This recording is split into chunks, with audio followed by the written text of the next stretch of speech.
Enzorecto, kalaban ang katiwalian at kasinungalingan, kakampi sa katotohanan at kabutihan. As we continue to witness the loss of agricultural lands, the degradation of forest ecosystems, and the unregulated expansion of urban spaces, habang unti-unti pong nawawala ang ating mga palayan, kagubatan at likas na yaman, tungkulin nating mga mambabatas na kumilos bago pa mahuli ang lahat. It also establishes a transparent participatory process for land classification and conversion that will curtail abuse, eliminate irregular practices, and ensure that changes in land use are based on science and necessity rather than mere speculation and political interest. And it promotes governance accountability by holding public officers liable for enabling illegal land conversions. Enzorecto, kalaban ang katiwalian at kasinungalingan, kakampi sa katotohanan at kabutihan. I move to recognize the lady from 2nd District of Batangas, the Honorable Attorney Jervil Luistro, to avail of the privilege hour. The Honorable Attorney Jervil Jinky Beatrix R. Luistro from the 2nd District of Batangas is recognized. Madam Speaker, esteemed colleagues, I rise today with steadfast hope and firm resolve that this esteemed chamber will favorably support the enactment of the Sustainable Land Classification and Protection Act.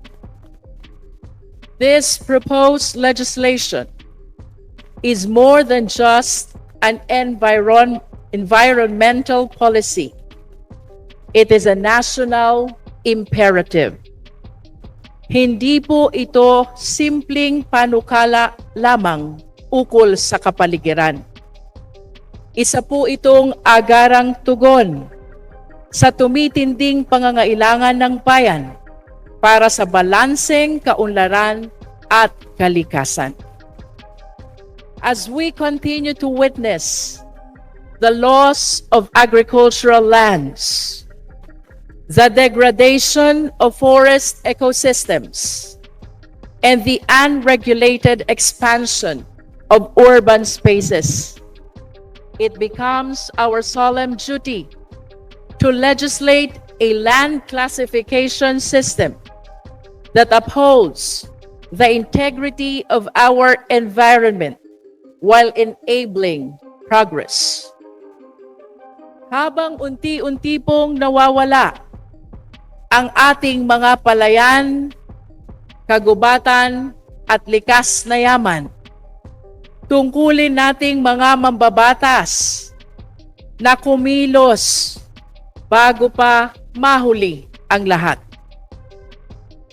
The constitutional mandate for this measure is clear.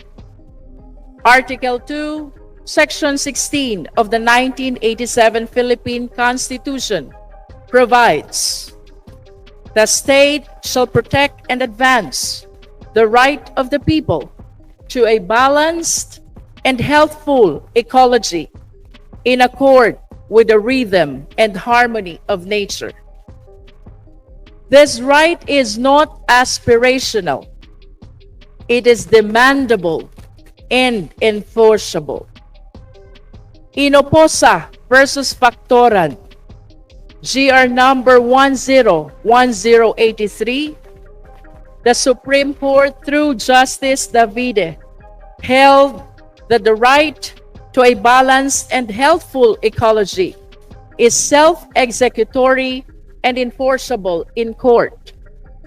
The court recognized the intergenerational responsibility to protect our natural resources, even allowing minors to bring suit in behalf of future generations. Ang karapatang ito ay hindi lamang pangarap. Ito po ay karapatang dapat igiit at isakatuparan. The proposed measure seeks to create a national framework that categorically protects vital land areas, agricultural, forest, marine, and energy zones through a legal designation known as protected vital zones.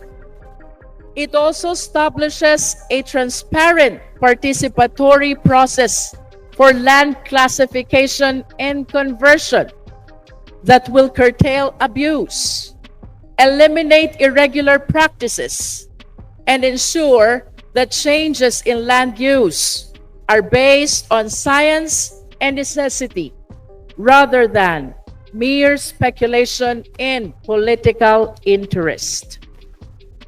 Through the creation of a National Land Classification Council, this bill empowers local government units and stakeholders to play a key role in land governance while disincentivizing illegal conversions by imposing fines of up to 5 million pesos and criminal penalties.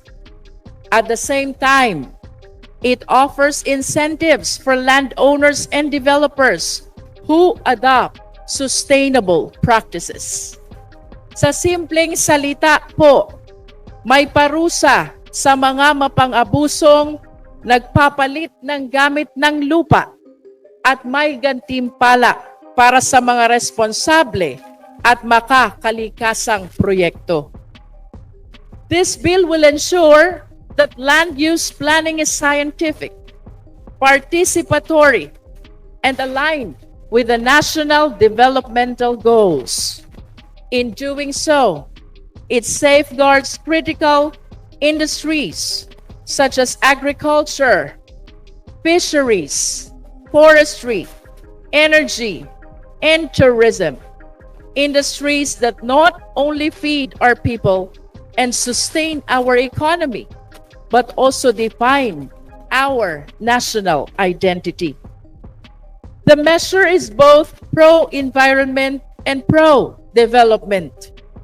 It supports food security by shielding irrigated and productive farmlands from conversion.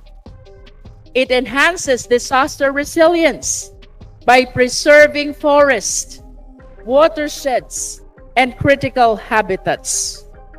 It accelerates economic growth by streamlining legal processes for land reclassification in key sectors like energy and tourism. And it promotes governance accountability by holding public officers liable for enabling illegal land conversions. Sa madaling sabi po, ang batas na ito ay para sa pagkain, kalikasan, kaunlaran, at pananagutan. Madam Speaker, dear colleagues, the Sustainable Land Classification and Protection Act is a policy of prevention, not reaction. Bago pa man tuluyang maubos ang ating kagubatan, bago pa man mapuno ng simento ang ating mga sakahan, bago pa tuluyang lumala ang epekto ng pagbabago ng klima, ngayon na po ang tamang panahon upang kumilos. Let us not wait until our watersheds are depleted, our fisheries polluted, and our farms turned into concrete jungles before we act. As stewards of both law and land, let us adopt this measure as part of our legacy to the Filipino people. Isang pamana ng responsibilidad, pangangalaga, at malasakit sa kinabukasan. In this spirit, Madam Speaker, I have formally filed this measure entitled the Sustainable Land Classification and Protection Bill. I humbly urge this august chamber to give it the priority, deliberation, and support it rightfully deserves. Maraming salamat po. Bunyog, bunyog, halikan na kasama ka. Bunyog, kapag buklod ay may pag-asa. Luzon, Visayas, Mindanao, isa ang pananaw. Sa bagong Pilipinas ang bunyog isisigaw. Bunyog.